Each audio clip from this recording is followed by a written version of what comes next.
Hello everyone, welcome to my channel. आज मैं class 10 के लिए MCQ adaptation package physical science class 10 का वीडियो लेकर आए हैं।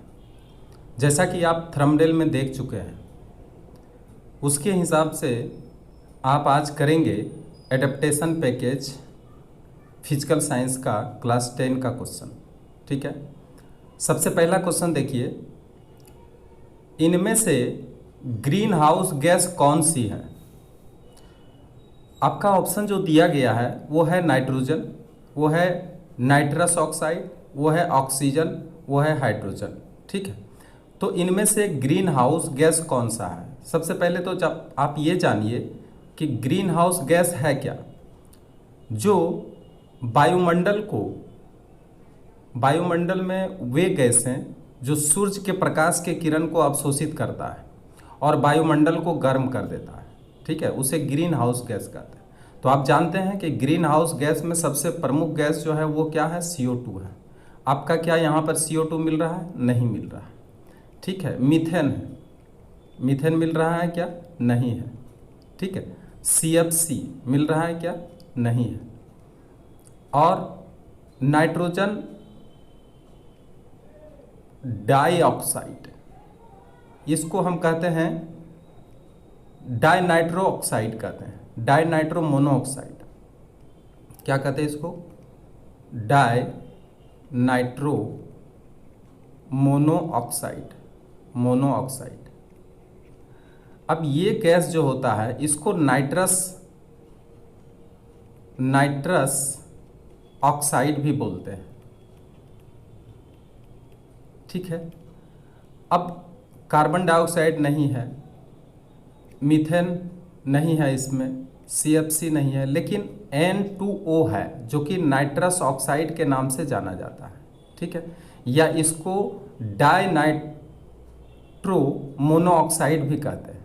ठीक है, इसका एक और नाम है लाफिंग गैस। ठीक है, तो लाफिंग गैस इसका नाम है क्योंकि ये जो है हमारा तंत्रिका तंत्र को भी प्रभावित करते हैं। ठीक है, इसलिए ये लाफिंग गैस के नाम से भी जाने जाते हैं। तो अब आप ये देखेंगे कि इनमें से जो ग्रीन हाउस गैस है वो नाइट्रस ऑक्साइड भी है, क्योंकि ये भी क्या करता है? वायुमंडल को गर्म करता है, और वायुमंडल को गर्म करने वाला जो गैस होता है उसी को हम ग्रीन हाउस गैस कहते हैं। इसलिए इसका सही विकल्प जो होगा वो होगा नाइट्रस ऑक्साइड। आप थोड़ा धैर्य से इस वीडियो को देखिए, घबराइए नहीं। इसमें क्या होगा, आप अभी तक ऐसा वीडियो नहीं देखे होंगे जो आज आप देख रहे हैं। इस तरह से समझाया हुआ वीडियो आपको कहीं नहीं मिलेगा, इसलिए आप इस वीडियो को बहुत अच्छी तरह से ध्यान से देखिए। तो आंसर क्या है? नाइट्रस ऑक्साइड, यानी इसको डाइनाइट्रो मोनोऑक्साइड भी बोलते हैं, और ये ग्रीन हाउस के अंतर्गत भी आता है। तो अभी तक आप लोगों ने जो ग्रीन हाउस के बारे में जान रहे हैं उसमें आप एक और ग्रीन हाउस गैस जोड़ लीजिए, वो है नाइट्रस ऑक्साइड, और यहाँ जो ऑप्शन दिया हुआ है वो है नाइट्रस ऑक्साइड। ठीक है, नाइट्रोजन नहीं होगा, ऑक्सीजन नहीं होगा, हाइड्रोजन नहीं होगा। ठीक है, आगे बढ़ते हैं। अब देखिए क्वेश्चन नंबर 2 आपके सामने आया है। ये क्वेश्चन नंबर 2 में क्या कहा है? किसी गैस का ऑक्सीजन के संबंध में गैस का वाष्प घनत्व 1.5 है, गैस का आणविक द्रव्यमान कितना होगा? तो देखिए यहाँ पे बोल रहा है किसी गैस का ऑक्सीजन के तुलना में वाष्प घनत्व 1.5 है। तो हम लोग जानते हैं कि ऑक्सीजन का वाष्प घनत्व कितना होता है।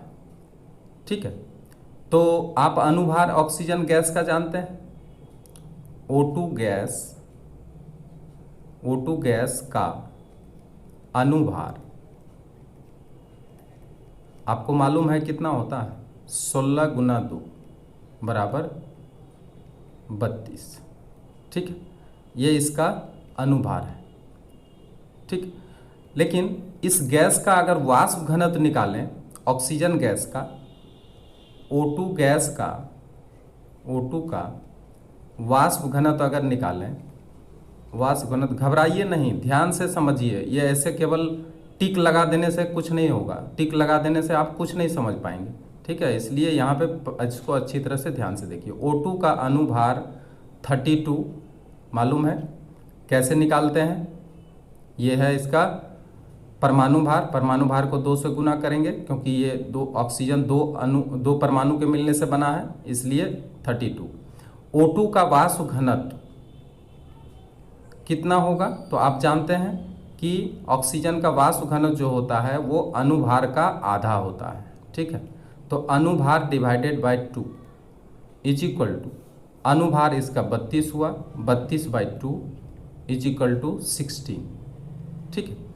अब कहेंगे क्या यही आंसर होगा? नहीं, ये 16 आपका ऑक्सीजन का वाष्प घनत्व निकला, लेकिन कह रहा है जो गैस के बारे में पूछा जा रहा है, ठीक है, उस गैस का अनुद्रव्यमान कितना होगा यदि उस गैस का ऑक्सीजन के वाष्प घनत्व का 1.5 गुना उसका वाष्प घनत्व होगा, ठीक है, तो उसका अनुभार कितना होगा, ठीक है।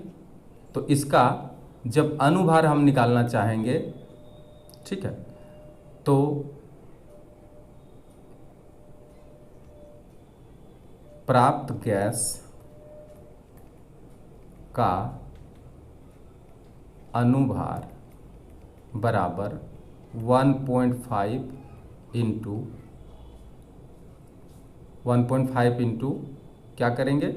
तो जो ऑक्सीजन का अनुभार है इज इक्वल टू 3/2 इंटू 32। इसको काट लेंगे आप, 16 दूनी 32, 16 तिया 48, ठीक है। अब आपको ये देखना होगा कि इस ऑप्शन में क्या क्या है। 3 ग्राम पर मोल, 6 ग्राम पर मोल, 32 ग्राम पर मोल और 48 ग्राम पर मोल। तो देखिए यहाँ पे आंसर क्या आया है, 48 ग्राम, ठीक है, 48 ग्राम पर मोल। तो आपको सही आंसर पर पहुंचना है, ठीक है। तो सही आंसर आपका कितना मिल गया है? आपका सही आंसर डी नंबर का सही आंसर मिल गया है, क्योंकि जो गैस हमें पूछा जा रहा है उसका जो ये अनुद्रव्यमान जिसका पूछा गया है वो ऑक्सीजन के अनुद्रव्यमान का 1.5 गुना है, यानी वाष्प घनत्व इसका 1.5 गुना है, तो इसका अनुभार भी क्या होगा? 1.5 गुना होगा उस गैस का, और इसलिए तब उसका आणविक द्रव्यमान कितना हो जाएगा? उसका आणविक द्रव्यमान हो जाएगा आपका 48 ग्राम पर मोल। अब चलते हैं क्वेश्चन नंबर 3।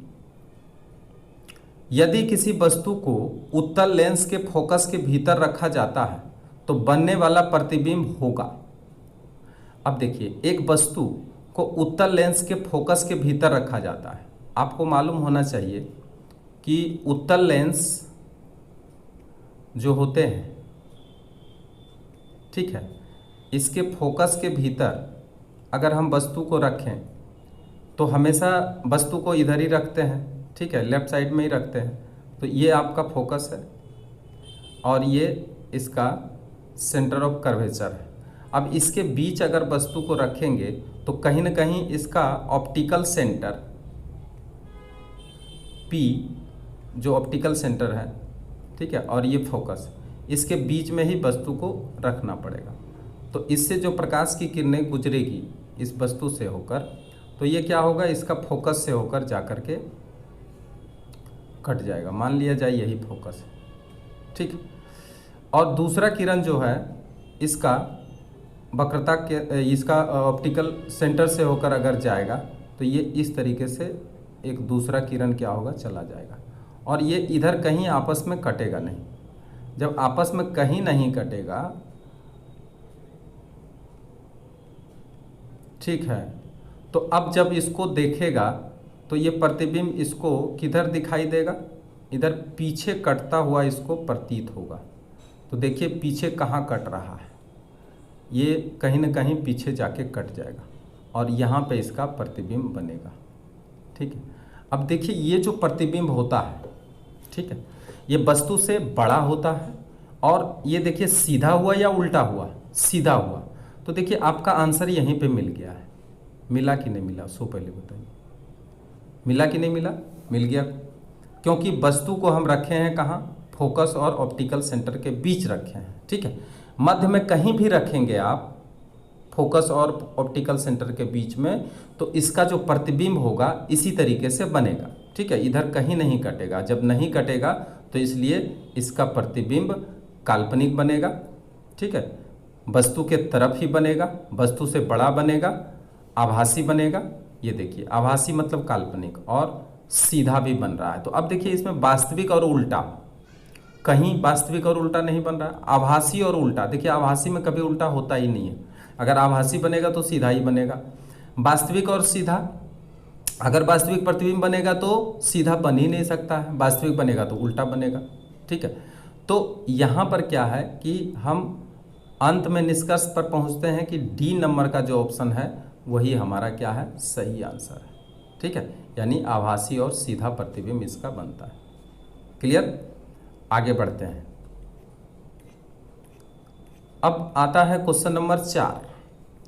किसी गोलीय दर्पण की फोकस दूरी अगर f सेंटीमीटर हो तो गोलीय दर्पण का वक्रता त्रिज्या क्या होगा? देखिए कितना सुंदर क्वेश्चन दिया है कि कोई भी गोलीय दर्पण का जो वक्रता केंद्र होता है वो क्या होता है? गोला का जो केंद्र होता है उसी को वक्रता केंद्र कहते हैं, और वो हमेशा क्या होता है? f का दुगना होता है। अगर यहाँ से यहाँ तक की दूरी f है तो ये जो c होगा, f और c के बीच की भी दूरी f होती है, तो f और f कितना होता है? 2f। इसलिए इसका जो रिलेशन होता है वक्रता अर्धव्यास को अगर r माने, ठीक है, वक्रता त्रिज्या को अगर r माने तो r बराबर 2f यानी फोकस का दुगना होता है। तो आपको मालूम होना चाहिए ये सूत्र, यानी r बराबर 2 इंटू एफ। तो अब बताइए f बराबर क्या होगा? r डिवाइडेड बाय 2, ये भी एक सूत्र है। तो अब देखिए क्वेश्चन पूछने के ऊपर है, क्वेश्चन किस तरह से पूछा जा रहा है। यहाँ आप कह रहा है फोकस दूरी अगर f हो तो गोलीय दर्पण की वक्रता त्रिज्या आपको पूछा जा रहा है, तो आपको देखना यह है कि वक्रता त्रिज्या किसके बराबर है? 2f के बराबर है। तो यहाँ देखिए आपका ऑप्शन क्या है? f centimetre, 2f centimetre, 1/2f centimetre, 1/4f centimetre. तो निश्चित रूप से इसका आंसर क्या हो जाएगा? बी नंबर का ऑप्शन सही आंसर को बताएगा। क्लियर? तो ये प्रमाणित किया गया है कि ये जो फोकस होता है वो वक्रता त्रिज्या की आधी होती है, ठीक है। और इस तरह से हम निष्कर्ष पर पहुंचे हैं कि वक्रता त्रिज्या क्या होगा? 2f के बराबर होगा। आगे बढ़ते हैं। अब देखिए क्वेश्चन नंबर 5। प्रकाश किरणें हवा से कांच की ओर गुजरती है तो लाल, नीले और हरे और बैंगनी प्रकाश में किसका अपवर्तनांक सबसे अधिक होगा? लाल किरण, नीला किरण, हरा किरण, बैंगनी किरण। आप प्रिज्म में पढ़े होंगे कि जब प्रकाश की किरण किसी प्रिज्म से होकर गुजारी जाती है तो ये अपने अवयवी 7 रंगों में विभक्त हो जाती है। इस घटना को ही हम वर्ण विक्षेपण कहते हैं। क्या कहते हैं? वर्ण विक्षेपण कहते हैं। ये 7 रंगों में विभक्त हो जाती है, जिसमें कि सबसे पहला जो ऊपर सबसे किरण जो कम विचलित होता है, ये अगर मान लीजिए ये किरण का रे है, जाना चाहिए इधर अगर कांच नहीं रहता तो, लेकिन कांच के कारण क्या हुआ? सारा किरण जो 7 रंग का किरण प्रकाश में होते हैं, ये सारे किरणें क्या होते हैं?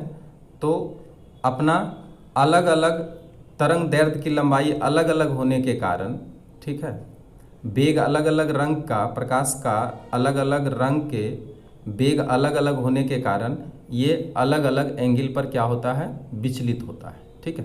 तो अगर ये विचलन कोण R का देखें, ये सबसे कम, और सबसे ज़्यादा जो होता है वो वॉयलेट का होता है, जो सबसे नीचे होता है, यानी सबसे ज़्यादा विचलन इसी में होता है, ठीक है। तो यहाँ पे देखिए, यहाँ पे लिखा है कि सबसे बड़ा जो अपवर्तनांक होगा वो किसका होगा? बैंगनी किरण का होगा, और इसलिए तब सही आंसर पर हम लोग पहुँच गए हैं कि इसका सही आंसर क्या होगा? बैंगनी किरण। क्लियर? आगे बढ़ते हैं। अब देखिए सामने आपका स्क्रीन पर एक और क्वेश्चन आया है, वो है 6 नंबर का। 3 जलीय विलयन ABC का पीएच क्रमशः 3, 9 और 6 है। इन विलयनों को बढ़ते क्रम में अम्लीयता के समाधानों में से एक है। तो ध्यान दीजिए, आपको एक पीएच का स्केल पता होगा, 9 क्लास में आप पढ़े होंगे पीएच स्केल। पीएच स्केल जो होता है वो अलग अलग रंग प्रदर्शित करता है, ठीक है। अलग अलग विलयन में अगर इसको रखते हैं तो अलग अलग कलर को ये क्या करता है, प्रदर्शित करता है। तो अगर हम इसको 1, 2 से शुरू करें, पीएच स्केल को 1, 2, 3, 4, 5, 6, 7, 8, 9, 10, 11, ठीक है। इतना तो जाता नहीं है, इतना तो इसमें दिया हुआ भी नहीं है। तो अब ध्यान दीजिए इसका कि जिसका कि जो घोल न्यूट्रल होगा वो होगा 7। ये न्यूट्रल है। न्यूट्रल मीन्स उदासीन। ये जल होता है। जल ना तो खट्टा होता है ना ही मीठा होता है, ठीक है। और 7 से नीचे जिसका पीएच होगा वो धीरे धीरे उतना ही अम्लीय होते जाएगा। ये क्या होगा, अम्लीय होते जाएगा। और 8 से जो ऊपर जाएगा, कहने का मतलब 7 से ऊपर जो जाएगा वो क्षारीय प्रकृति का होगा, क्षारीय प्रकृति का। तो अब देखिए, क्षारीय प्रकृति का अगर होता है तो यहाँ पे बोल रहा है कि अम्लीयता के बढ़ते हुए क्रम में, तो ज़्यादा सबसे ज़्यादा अम्लीय वही होगा जिसका कि पीएच वैल्यू सबसे कम होगा। तो यहाँ आप चुनें कि खट्टे स्वाद वाले जो भी होंगे वो 7 से नीचे के जो पीएच वैल्यू वाले विलयन होंगे वो सभी खट्टे होंगे, और 7 से ऊपर वाले जो होंगे वो क्षारीय होंगे, ठीक है, क्षारीय प्रकृति के होंगे। तो यहाँ पे ये देखना होगा कि ए का जो है वो 3 है, तो ये यहाँ पे देखिए ए आ रहा है, ध्यान दीजिए गौर से। अच्छा, बी आ रहा है 9 पे, यहाँ पे देखिए आपका बी आ रहा है, और सी जो है वो 6 पे आ रहा है। तो अब आपको इस फिगर को देखने के बाद अब दिमाग आप लगाइए कि सबसे अधिक अम्लीय कौन है। सबसे अधिक ए है, उसके बाद सी है, उसके बाद बी है। तो अगर आपको बढ़ते हुए क्रम में कहा जाए कि अम्लता के बढ़ते हुए क्रम में, तो आप इसको किस तरह से सजाएंगे? बी को सबसे पहले लेंगे क्योंकि ये बहुत ही कम अम्लीय है। उसके बाद आपको लेना होगा सी, उसके बाद लेना होगा ए, यानी ए सबसे ज़्यादा अम्लीय है ना। अब आपको बताना है कि इसमें से आप देखिए कौन सा मिल रहा है। क्या ए मिल रहा है? नहीं। बी मिल रहा है क्या? बिल्कुल बी मिल रहा है। तो बी मिल रहा है तो अब इधर देखने का जरूरत नहीं है, उल्टा पुल्टा ही होगा। तो बी नंबर ऑप्शन जो है आपको सही ऑप्शन मिल गया है। क्लियर? आगे बढ़ते हैं। अब देखिए आपका क्वेश्चन नंबर 7 है। 7 में क्या है? तापीय चालकता का एसआई इकाई क्या होगा? तो तापीय चालकता के बारे में आपको थोड़ा सा यहाँ पे समझा दें। होता क्या है, किसी भी सुचालक तार या किसी भी सुचालक वस्तु का तापीय चालकता को अगर हम Q से सूचित करें तो Q बराबर होता है, अगर यहाँ का टेम्परेचर T1 है और यहाँ का टेम्परेचर T2 है, जब इसमें मान लिया जाए हम ताप प्रवाहित कर रहे हैं तो यहाँ का टेम्परेचर T1, यहाँ का T2, ठीक है। इधर का ज़्यादा होगा, इधर का कम होगा, ठीक। और इसका जो लंबाई है इसको अगर हम L माने, ठीक है, और इसका जो एरिया है उसको अगर A माने तो Q समानुपाती होता है, Q जो है समानुपाती होता है एरिया का इनटू इसका जो टेम्परेचर का डिफरेंस होता है उसका, और कितना देर तक हम इसमें ताप को प्रवाहित कर रहे हैं उसको हम अगर T से सूचित करें, टाइम को, ठीक है। और विलोम समानुपाती होता है इसका लंबाई का, ठीक है। तो Q समानुपाती हो गया A T1 minus T2 into T। अब इसमें अगर हम कोई स्थिरांक लेते हैं तो मान लिया जाए तापीय चालकता के लिए हम K स्थिरांक ले लेते हैं।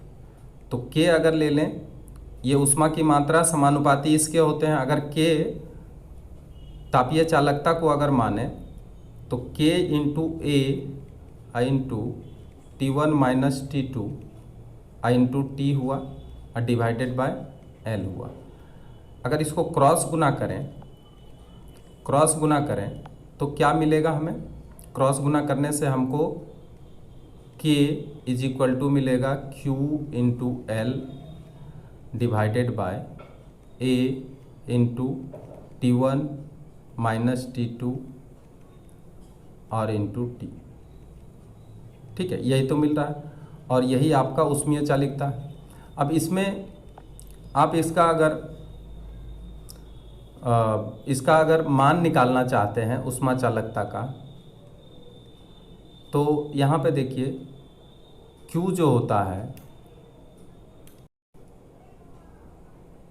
अब यहाँ पर Q के जगह पर अगर हम जूल बैठाएं, क्योंकि ये जो ऊष्मा का मात्रा है उसको जूल से हम सूचित करते हैं, और लंबाई को अगर हम मीटर में यूज करें और एरिया को मीटर इंटू मीटर यानी मीटर का स्क्वायर में यूज करें, और ये जो T1 माइनस T2 है ताप में अंतर, इसको अगर केल्विन से सूचित करें, ठीक है, और टाइम को अगर सेकेंड से सूचित करें यानी S से सूचित करें, तो अब यहाँ पे ऊष्मा चालकता का इकाई क्या निकल के आ रहा है? मीटर तो हम काट सकते हैं, जूल, और ये सेकेंड को यहाँ पे ले लेते हैं, जूल प्रति सेकेंड इंटू एक मीटर रह गया, एक केल्विन रह गया। तो मीटर को अगर हम ऊपर ले जाते हैं तो m-1 आता है, और k को भी ले लें तो k-1 आता है। अब यहाँ पे देखिए जूल प्रति सेकेंड को हम वाट कहते हैं, ठीक है, वाट बराबर जूल प्रति सेकेंड। तो वाट इंटू m⁻⁻1 और k⁻⁻1। अब ये जो ऊष्मा चालकता जिसको कि हम लोग K से सूचित करते हैं, इसका इकाई अब निकल के आ गया। क्या निकल के आ गया? वाट मीटर पर पावर -1 K पर पावर -1, यानी वाट प्रति मीटर प्रति केल्विन। अब आपको ये ढूंढना होगा कि इसका जो इकाई है वो इसमें हमको कहाँ पे मिल रहा है।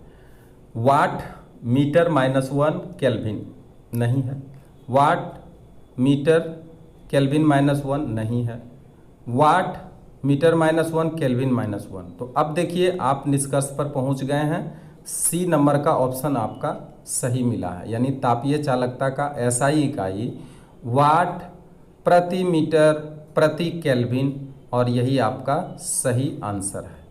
ठीक है, आगे बढ़ते हैं। आप घबराइए नहीं, हम पहले ही बोल रहे हैं कि इस वीडियो को देखने के बाद आपको ऐसा वीडियो फिर कभी नहीं मिलेगा। आप खोजते रहिए, ढूंढते रहिए, इस तरह का वीडियो नहीं मिलने वाला है। ठीक है, इसलिए इसको ध्यान से समझिए और देखिए। अब देखिए नेक्स्ट क्वेश्चन 8 नंबर क्वेश्चन क्या है? धात्विक चालक से प्रवाहित धारा 3 गुनी हो जाती है जबकि उसका प्रतिरोध और समय अस्थिर रहता है। इस स्थिति में कंडक्टर में उत्पन्न ऊष्मा बढ़ कर कितना हो जाएगी? 3 गुनी हो जाएगी, 9 गुनी हो जाएगी, 6 गुनी हो जाएगी, 12 गुनी हो जाएगी। ठीक है, तो आप एक सूत्र पढ़े हैं विद्युत धारा में कि जो प्रवाहित विद्युत धारा होता है और उसमें जो ऊष्मा उत्पन्न होता है, यानी H बराबर I² RT divided by J। ठीक है, आप इस सूत्र को पढ़ें, यानी हीट जो है किसी भी चालक से होकर प्रवाहित विद्युत धारा में जो हीट उत्पन्न होता है उसमें प्रवाहित विद्युत धारा के वर्ग के समानुपाती, ठीक है, उसके रेसिस्टेंस के समानुपाती यानी प्रतिरोध के समानुपाती, और जितना अधिक समय प्रवाहित करेंगे विद्युत धारा उसके समानुपाती होंगे। ठीक है, और ये जे जो है इसमें हम स्थिरांक के लिए डाले हैं, तो इसको अभी छोड़ते हैं। लेकिन यहाँ पे देखिए, यहाँ पे क्या है कि यहाँ पे आपको विद्युत धारा और समय, ये क्या नाम है, उष्मा और विद्युत धारा के बीच में दिया है, तो इसमें हम जो जरूरत है उसी को रखते हैं, यानी H समानुपाती आई स्क्वायर होता है, यानी H बराबर आई स्क्वायर। ठीक है, अब यहाँ पे कहता है कि विद्युत धारा को बढ़ाकर 3 गुना कर दिया गया है, तब उष्मा कितना हो जाएगा, तो H बराबर अगर 3 गुना कर दिया गया है तो 3, पहले अगर आई है तो आई स्क्वायर, तो अभी अगर 3I हो गया विद्युत धारा, तो इसका उष्मा का मात्रा कितना हो जाएगा, 3 गुना 3 9I स्क्वायर, यानी 9 गुना हो जाएगा। तो अब इसमें देखिए आंसर में क्या क्या है, 3 गुनी है, 9 गुनी है, 6 गुनी है, 12 गुनी है। तो देखिए आंसर आपका क्या आया, 9 गुनी, यानी उष्मा का मात्रा बढ़ करके कितना हो जाएगा, 9 गुना हो जाएगा। ठीक है, तो इस तरीके से आप निष्कर्ष पर पहुंच सकते हैं। अब आगे बढ़िए, क्वेश्चन नंबर 9, समानांतर क्रम में जुड़े प्रतिरोध अगर 4 और 12 ओम हो तो प्रतिरोध का समतुल्य प्रतिरोध कितना होगा। ठीक है, समतुल्य प्रतिरोध निकालने के लिए कहा गया है। तो सबसे पहले देखिए आपको दिया गया है क्या क्या, यहाँ पर प्रथम प्रतिरोध जो दिया गया है, प्रथम प्रतिरोध वो क्या है, प्रथम प्रतिरोध दिया गया है R1 बराबर 4 ओम। दूसरा प्रतिरोध कितना दिया गया है, दूसरा प्रतिरोध जो दिया गया है वो है R2 बराबर 12 ओम। आप जानते हैं कि अगर समानांतर क्रम में दोनों जुड़ा हुआ है तो इसको हम किस तरह से जोड़ सकते हैं, ये गौर करिए, ये आपका समानांतर क्रम है। इस तरह से अगर कोई भी जुड़ा हुआ रहे, ठीक है, प्रतिरोध, तो ये समानांतर क्रम प्रतिरोध कहलाता है। ये 4 ओम है और ये कितना, 12 ओम। तो समानांतर क्रम में अगर जुड़ा हुआ है तो इसका समतुल्य प्रतिरोध को, अगर समतुल्य प्रतिरोध को R मानते हैं, प्रतिरोध बराबर अगर R मानते हैं, R ओम, तो इसका जो सूत्र होता है, समानांतर क्रम में अगर जुड़ा है, समानांतर क्रम में जुड़े रहने पर जो सूत्र है इसका, वो क्या होता है, वो होता है 1/R is equal to 1/R1 plus 1/R2। Clear. अब देखिए इसको अगर हम निकालें 1/R is equal to 1/R1 के जगह पे क्या बैठा देंगे, 4, यहाँ पे इसके देखिए R1 ये है, ये आपका R1 है और ये आपका R2 है। ठीक है, 2 प्रतिरोध है, प्लस 1/12। अब इसको अगर सॉल्व करेंगे आप तो 1/R इज इक्वल टू 12 लघुत्तम निकाल लेंगे, 4 तिया 12। ठीक है, अब इसको अगर सॉल्व करेंगे तो 1/R इज इक्वल टू 4/12 काट देंगे आप, 3 आएगा, क्रॉस गुना कर दीजिए, R इज इक्वल टू 3 गुना 1 3 ओम। तो अब ये जो समतुल्य प्रतिरोध आया है आपका 3 ओम आया है। अब देखिए इसमें आप ढूंढिए कि इसमें प्रतिरोध 16 ओम दिया है, 8 ओम दिया है, 3 ओम दिया है, 2 ओम दिया है, तो बोलिए आंसर क्या होगा, आपका आंसर होगा 3 ओम। क्लियर। आगे बढ़ते हैं, आगे बढ़ते हैं और देखिए क्वेश्चन नंबर 10, पिघली हुई सोडियम क्लोराइड के विद्युत विच्छेदन के दौरान विद्युत विच्छेद के माध्यम से विद्युत धारा किसके द्वारा संचालित किए जाते हैं।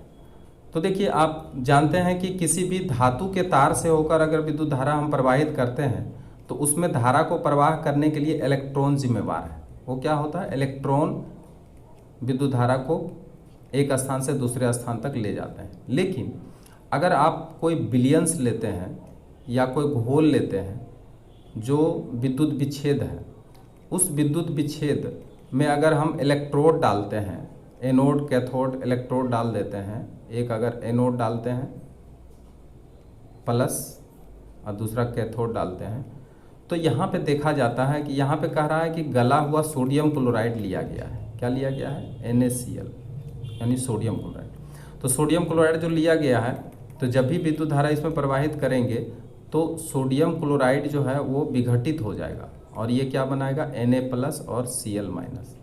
और अब देखते हैं कि इसमें जो विद्युत धारा का प्रवाह होता है ये आयन के द्वारा होता है। इसको हम कहते हैं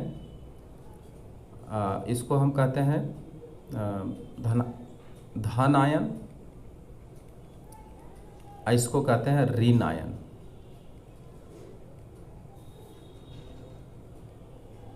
ठीक है, तो धन आयन और ऋण आयन। अब यहाँ पे आपको ये ऑप्शन देखना होगा कि इलेक्ट्रॉन के द्वारा, बिल्कुल नहीं।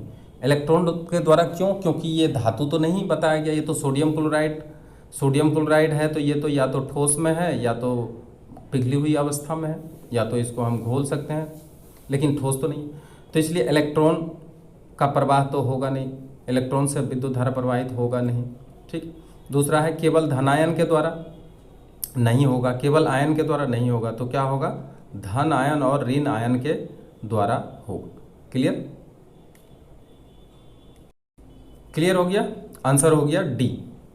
अब हम आगे बढ़ते हैं। ठीक है, अब आगे बढ़िए और देखिए नेक्स्ट क्वेश्चन क्या है। देखिए स्क्रीन पर आपके सामने आया नेक्स्ट क्वेश्चन।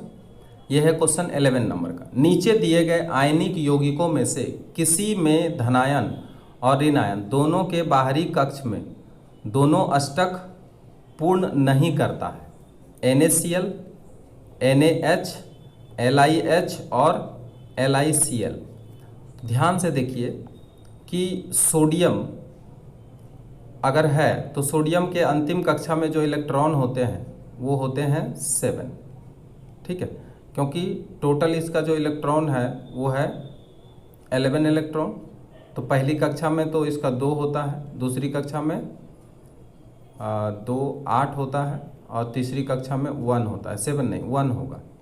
ठीक है, और क्लोरीन जो है इसका होता है 17, तो इसका 2 होगा, 8 होगा और इसका 7 होगा। तो देखिए अगर ये एक इलेक्ट्रॉन किसी को दे देता है, एक इलेक्ट्रॉन अगर किसी को प्रदान कर देता है, इसका अंतिम कक्षा 8 हो जाएगा, यानी इसका अष्टक पूरा हो जाएगा। और ये अगर एक इलेक्ट्रॉन किसी से ले लेता है तो इसका भी अष्टक पूरा हो जाता है। इसका मतलब सोडियम और क्लोरीन ये तो होगा ही नहीं।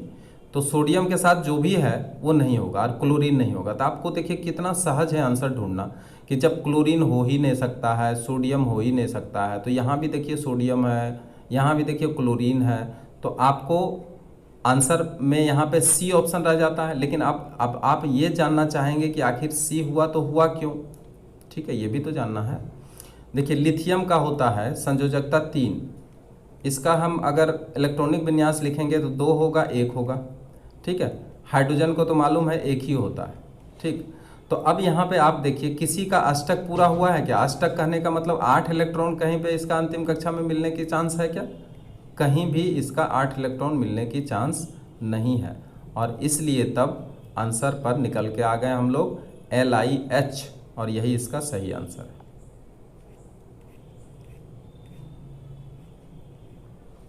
अब आते हैं एक नेक्स्ट क्वेश्चन में, वो है गैस स्थिरांक SI मात्रक है। गैस स्थिरांक का SI मात्रक क्या है?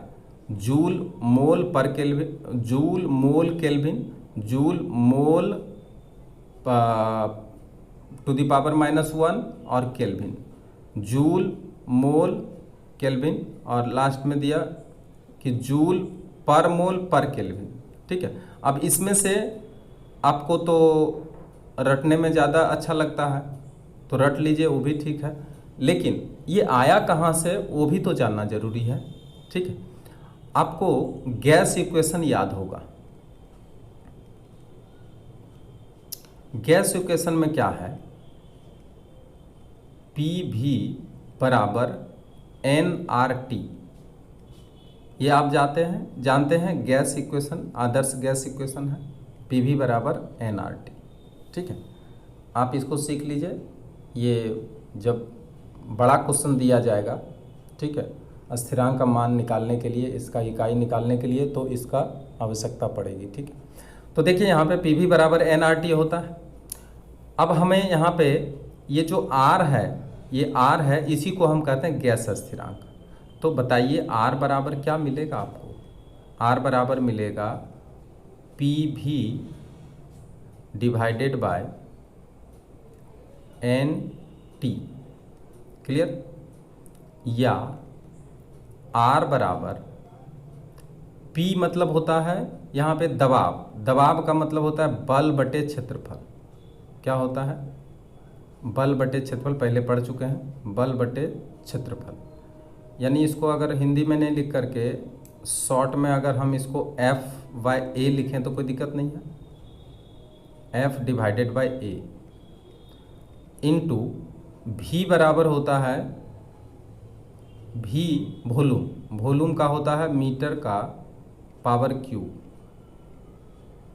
ठीक है, डिवाइडेड बाय एन, यहाँ पे मोलों की संख्या, हम इसको मोल का प्रयोग कर सकते हैं, मोल, इंटू टी, यहाँ पे केल्विन, टी मतलब टेम्परेचर, ठीक है, इसको केल्विन में सूचित करते हैं। अब यहाँ देखिए एफ जो है बल, बल रहने दीजिए, और ए को हम मीटर इंटू मीटर कर लेते हैं, ठीक है, और इसको भी मीटर मीटर और मीटर में तोड़ लेते हैं, ठीक है, डिवाइडेड बाय, यहाँ पे जैसा है वैसा लिखिए, मोल इंटू केल्विन, ठीक है, लिख दिए। अब मीटर मीटर काटिए, मीटर मीटर भी काट लीजिए, ठीक है। अब आर बराबर आपको मिल क्या गया है? एफ इंटू एम और divided by mole into kelvin, ठीक है।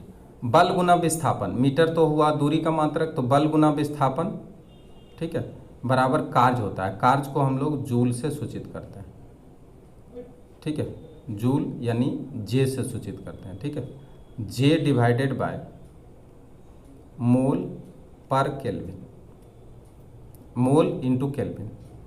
अब आर बराबर आपका निकल के आ गया है जूल।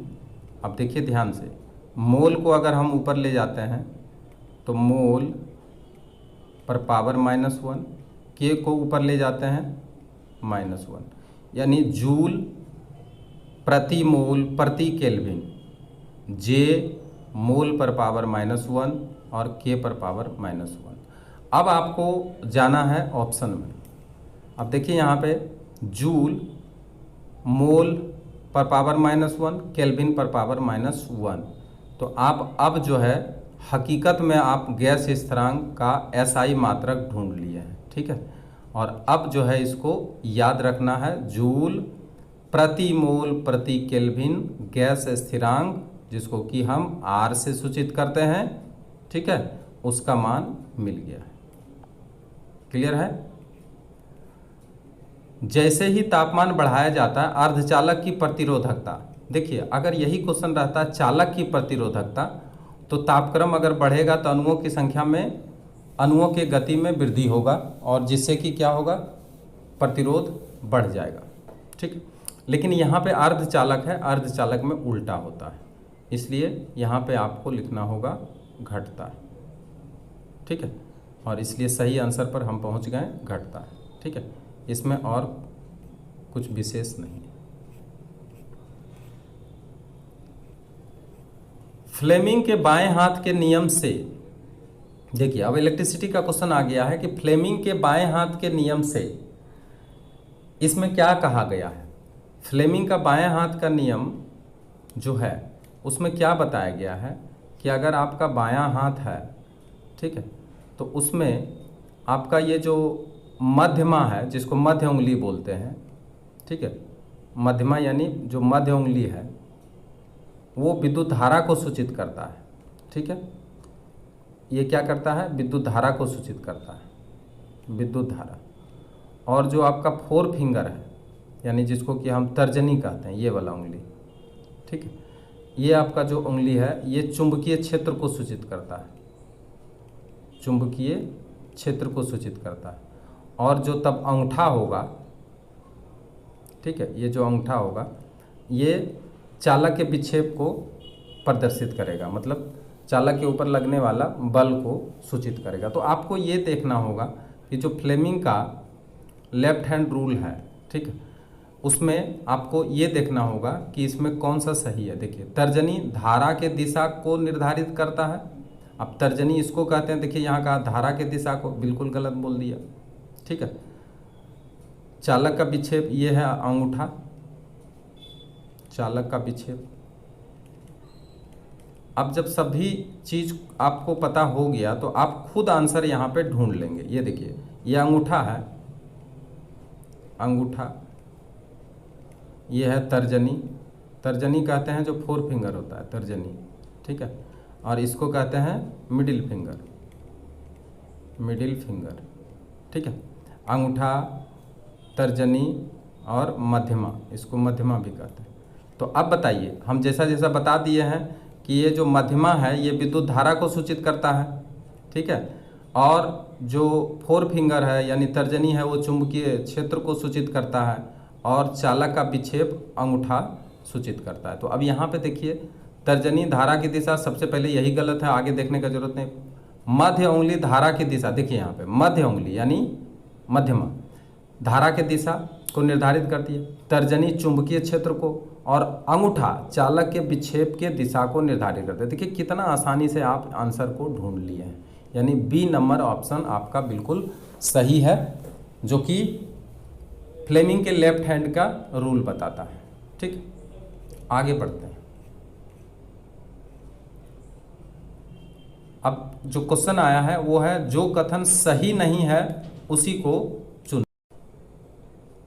अब देखिए स्क्रीन पर एक सवाल आया है, जो कथन सही नहीं है उसी को लिखना है। एक आवर्त में हैलोजन सबसे अधिक विद्युत ऋणात्मक तत्व है। ठीक है, हैलोजन जो होता है, हीलियम हैलोजन जो होता है उसमें फ्लोरीन, क्लोरीन, ब्रोमीन, आयोडीन, एस्टेटिन, ये सभी के अंतिम कक्षा में 7 इलेक्ट्रॉन होते हैं। ठीक है, और इसलिए ये बहुत ही अधिक विद्युत ऋणात्मक होते हैं। ये बिल्कुल सही बात बताया।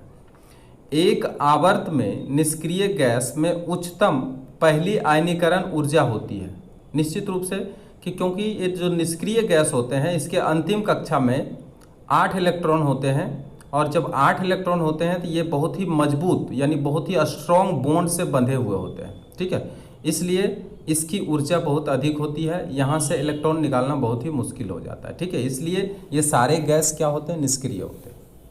ये भी सही बात बोला, एक आवर्त में निष्क्रिय गैस में उच्चतम आयनीकरण ऊर्जा होती है।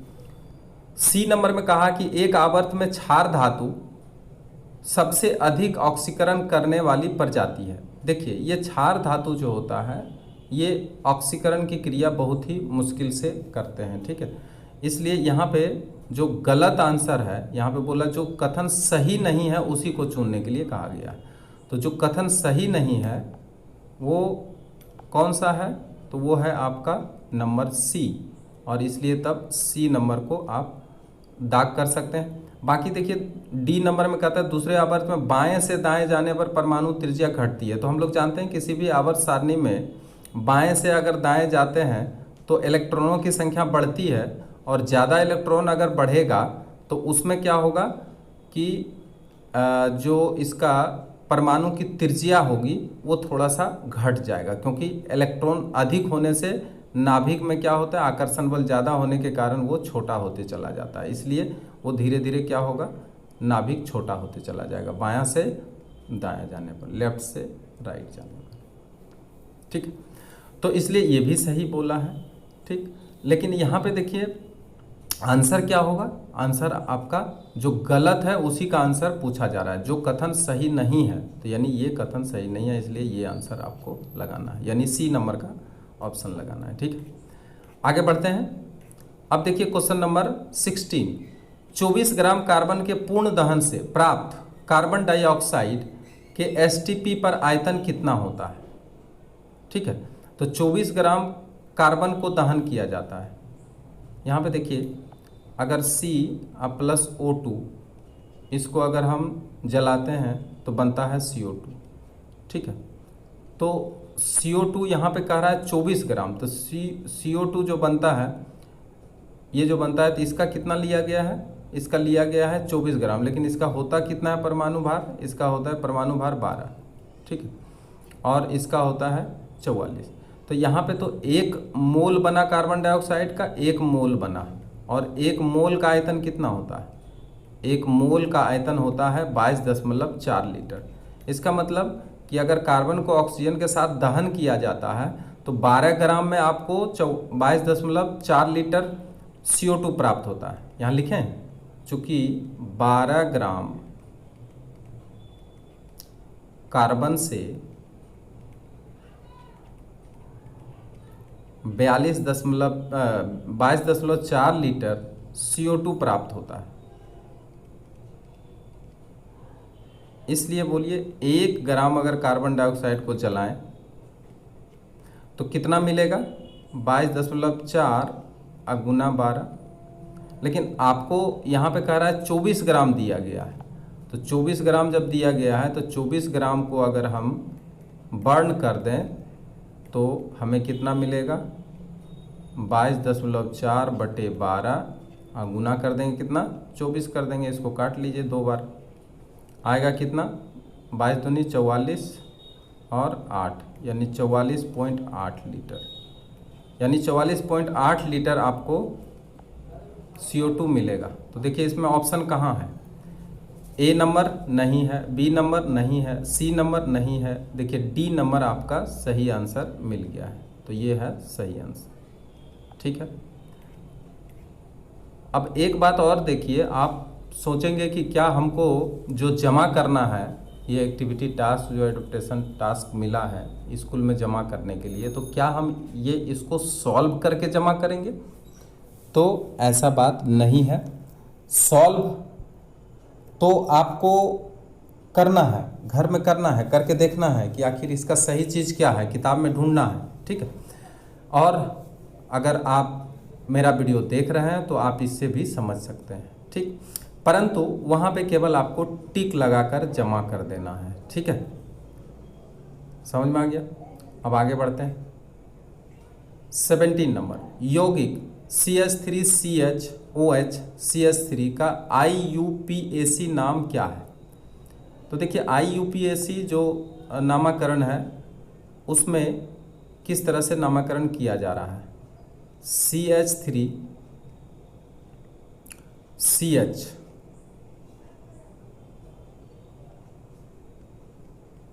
और यहाँ पर है OH, ठीक है, OH लगा हुआ है और फिर आएगा CH3।